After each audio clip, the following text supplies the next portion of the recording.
Tarptautinis turnyras MMA Bushido. Lapkričio 14 dieną Vilniuje TwinsBet arenoje. Daugiau informacijos bushido.lt. Jeigu dabar Belmekis sėdėtų priešais tave. Tai jis bijotų. Tik tai Belmekį ir aš galiu dar dilbo kaltis. Ok. Ar aš jau tau... matau, va čia va. Aš iš tikrųjų net nemanau, kad reikės 3 raundų, jeigu taip. Aš galvoju, kad jis man yra parankus, aš esu ilgesnis, aš siekiu toliau. Tikiuosi, tu pasiruošęs.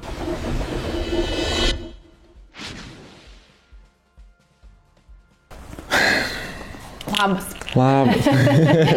Mes ir vėl čia, ir vėl laukiam tavo kovos. Tai koks buvo atgalinis ryšys po kovos Vilniuje su Rodrigo? Šiaip labai geras. Labai geras netgi buvo, netgi net nesitikėjau, kad toks bus geras. Aš vis tiek toks biški gal išlieku savikritiškas ir man ta kova, bet galėjau geriau, bet kai pagyrė tikrai užsitarnavę kovotojai Lietuvos profesionalai, kad sako, blemba, gerai, tai aš patikėjau, kad gerai. Tai ačiū jiems. O dabar Rodrigo kovos su klaipėdiečiu, Tadu Ilgu, bet jau kitomis taisyklėmis, tai bus MMA kova. Kokios tavo prognozijas? Jau tu esi pajautęs Rodrigo? Jis kai visada labai nenuspėjamas. Iš jo gali tikėtis vasarą žiemos ir žiemą vasaros. Tai bet kuriuo atveju palaikau lietuvį. Tai visgi su Rodrigo draugais netapot? Tapom. Sekat vienas kitą? Sekam. Parašau ir jis man parašo. Tai kas tave motyvuoja apskritai? Pergalės ar pralaimėjimai? Net nepasakyčiau, kad nei tas kažkaip. O ką daugiau veikti? Iš kur tada tas tavo stimulas kažką daryti? O ką daugiau veikti gyvenime? O ką daugiau? Dirbti? Tai dirbti. Žmonės dirba. Va, mano darbo vieta. Dirbu. Tiek pergalės, tiek pralaimėjimai savotiškas yra stimulas. Aišku, visada po pralaimėjimo spyris didesnis yra iš šikna. Visada po pralaimėjimo tu galvą nuleidi, savo ego susirenki ir tai vadinasi, aš dar toks ir anoks. Nu tai gerai, dabar tai varysiu. O po laimėjimo vis tiek būna taip, kad nosis aukščiau, biškį rankos plačiau, jau kojas gal duris gal iš kojas, jau kartais atsidarai, žinai, atėjęs į salę. Papasako, kas buvo ar yra sunkiausia tavo karjeroje iki šio momento? Sunkiausia iš tikro gal buvo per tuos 10 metų pertraukos, kai nesportavau, stebėti, kai visi sportuoja, o tu nerandi valios. Nueit ir stabiliai sportuoti. Ne taip, kaip aš tada mėgdavau, kad vieną treniruotę įsitaškau. Tiesiog paleidžiu tai, kas pas mane prisikaupia, išsitaškau ir tada vėl kokį mėnesį ramus. Bet stabilumo nebuvimas turbūt buvo sunkiausias dalykas. Ir stebėti, kaip visiems kitiems sekasi, kaip visi kiti sportuoja, pasiekimai ir visa kita, o tu sėdė ant sofos. Turbūt šitas buvo sunkiausia. O tavo požiūris į sportą, į kovos menus, į tavęs patį, ar per tavo karjerą keitėsi kažkaip? Sakyčiau, kas dabar yra pasikeitę po paskutinių kovų, tai gal sakyčiau, savivertė tokia atsirado kažkokia, nes aš toks, kaip ir sakiau, visada save laikydavau naujoku, tokio, kur, dar reikia čia, dar čia reikia, dar čia ir čia toks kaip ir geras, bet kovoje atsiliepia, nes tu kaip ir gali padaryti, bet savivertės trūksta padaryti. Gal aš nevertas. Toks kažkur viduj balsiukas. Dabar šitą pabiškį įsioperuoju. Ar tiesa, gal taip sudėliosiu savo žodžius, ar tiesa, kad kai įžengi į ringą, kova, jinai gali pasibaigti dar net nepradėjus kovoti, tada kai jūs pažiūrit vienas kitam į akis. Koks tas jausmas pažiūrėti priešininkui į akis būtent prieš tą pirmąjį gongą? Netgi sakyčiau, žinai, netgi anksčiau būna šitas nuosprendis. Jis netgi būna face-off'e. Sverimai, face-off'as ir realiai tu jau žinai. Taip pačiai buvo su Šalkovskiu, taip pačiai buvo su Rodrigo. 2 visiškos priešingybės. Prieš Šalkovskį, visos kortos buvo ne mano rankose. Rodrigo, daug žodžių, bet aš matau, kad jis netiki savo žodžiais. Aš tiesiog žiūriu jį ir sakau, tu pralaimėsi. Kai ruošėsi kovai, kadangi mes jau žinom tavo priešininką, tai yra Akram Belmeki, jaunas, bet labai alkanas kovotojas. Ar tu ruošdamasis kreipi daugiau dėmesio į jo kažkokių tai stiprybių neutralizavimą, ar tu ruošiesi labiau sustiprinti savo kažkokias... Pasakykim taip, kad kažkokių specialių taktikų, technikų neruošiu. Aš visada esu flow kovotojas. Pas mane nėra taip, kad būtų stabili taktika, 1-2, kairė aukštas, ten dešinė per koją. Ne. Aš stengiausi pagauti tą momentą, ko reikia tuo momentu, ko reikia prieš tą kovotoją.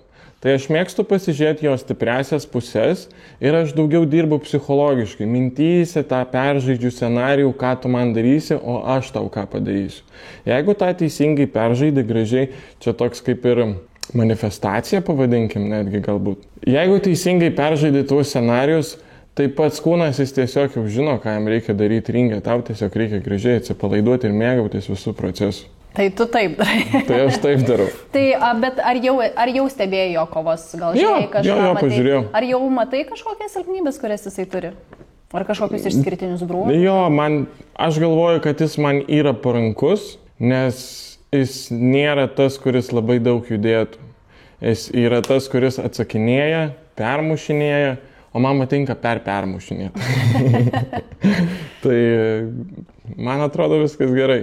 Aš esu ilgesnis, aš siekiu toliau, jisai gali susprogt, bet ištvermė nėra jo stiprioji pusė. Manau, ištvermė mano stiprioji pusė. O kaip tu apskritai jautiesi galvodamas apie šitą kovą? Kokios emocijos tave lydi? Laukiu, nesulaukiu. Vienas iš retenybės toks jausmas, kai tu lauki ir nesulauki. Greičiau. Nes dažniausiai vis tiek būna prieš kovą, kur, sunkiai miegasi, pavyzdžiui, kad ir paskutinę savaitę prieš kovą ir tik tai pagalvoja apie kovą, jau tik tai delnais čia suprakaitavo, kojas suprakaitavo, visas toks sėdi kažkoks neaiškus. O dabar tai duokit man, čia vakar, rytoj, kada. Tu žinai, kad Akram Belmeki turėjo kovoti su čempionu Zaur Džavadovu, bet kova dėl traumos Zauro buvo atšaukta tą kartą. Ir dabar tu turėsi tokią galimybę, jeigu laimėsi tą kovą. Ir turėsi galimybę kovoti dėl diržo. Ar aš jau matau, va čia va. Jau yra. Va čia va. Apskritai, kaip tu vertini tokį šansą? Tu esi šiaip labai toks vidaus žmogus, iš tavęs labai daug tokio vidinio gėrio ir emocijos eina. Tai kaip tu su tuo susitvarkai, kaip susitaikai gal su tuo, ar kokią tu tą vidinę emociją jauti būtent dėl tokios galimybės? Kol tai yra briedis girioj, tai man kažkaip viduj man nieko nekeičia. Aš tiesiog galbūt sakyčiau, yra tikslas ir užduotis ryte anksčiau atsikelt. Nes taip, kai tu tiesiog sportuoji, bet tikslo, galbūt kažkada, galbūt, tai taip ir motivacija yra vieną dieną, galbūt, kitą dieną, galbūt nelabai. Bet kai tu žinai, kad va čia tik tai Belmeki ir aš galiu dar diržo kaltis, okei. O kas būtų, jeigu reikėtų susitikti su Džavadovu? Būtų gerai. Iš tikro, kažkada prieš 12 metų man siūlė prieš jį kovoti. Tai jis buvo labai formoj.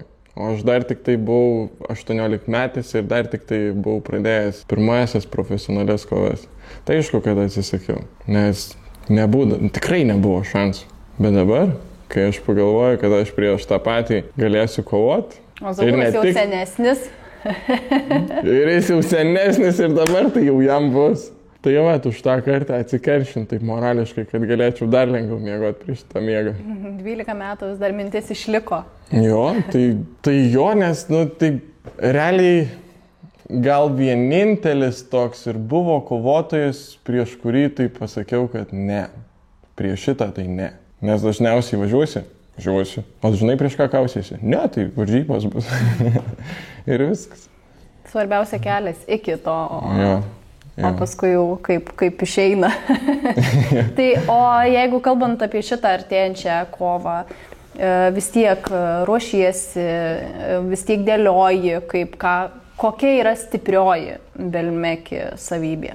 Tai sakyčiau, turbūt tos kombinacijos ir susprogimas. Aš pastebėjau, kad visas kovas, kiek aš ten mačiau 2-3, tai jis irgi mėgsta į priekį kaip ir aš. Tai va, pažiūrėsim, kuris yra kuris ir kuris eis į priekį. Nes aš eit atgal nemoku, aš moku tik tai į priekį. Tai aš iš tikrųjų net nemanau, kad reikės 3 raundų, jeigu taip rimtai. Po paskutinės kovos supratau, kad taigi 3 raundų nebūtina kovoti.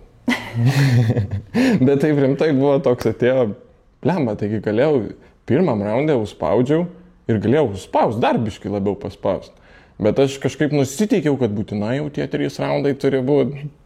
Ir kovojau tuos visus 3 raundus. O dabar aš, pasakykim taip, nėra taip, kad aš planuoju būtinai. Ne, nes tada, kai vaikaisi, tada dažniausiai būna atvirkščiai. Stengsiuosi kuo natūraliau, bet kuo kovą greičiau pabaigti. Noriu išbandyti save maksimaliai. Po paskutinės kovos aš dar jaučiau, kad aš pataupiau, ypač 3 raunde, aš jau jaučiau, kad aš laimėsiu. Tai ką man dar jį žaloti, save žalotis ir panašiai. Bet vis tiek kūnas buvo stipriai sužalotas, nes jis labai stipriai spirė.